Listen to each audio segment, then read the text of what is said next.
জানি সকল আছে। এটা হলো কালকে ইন্টারভিউর জন্য এই স্প্রেটা ভাড়া করছি আমরা।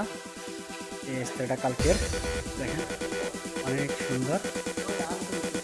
এটা কালকের ইন্টারভিউর জন্য আমাদের বড় ভাই দেখাইতে আনছে, বড় ভাই দেখাতে আনছে আমাদেরকে। দেখা যাক, ওইদিকে যাইও না, ওইদিকে যাওয়ার দরকার। এখানে অনেক সুন্দর, ওদিকে যাওয়া দেবো না, তোমরা দিকে চলে আসো।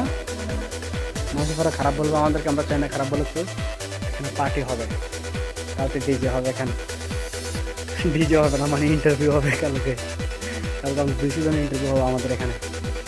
ছেলে ইন্দোনেশিয়া, ফিলিপিনে, মেয়েরা, ছেলেরা, বাংলাদেশি সবাই থাকবেন। এটা হলো যে আমাদের বিগ বস, উনি ট্যাপ ধরে রয়েছে, বাংলাদেশি কোনো হাঁটানো পাইতেছে না এই কারণে।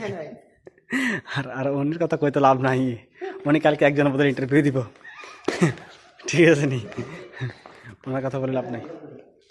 যাই, সব ভালো থাকবেন। আসসালামু আলাইকুম।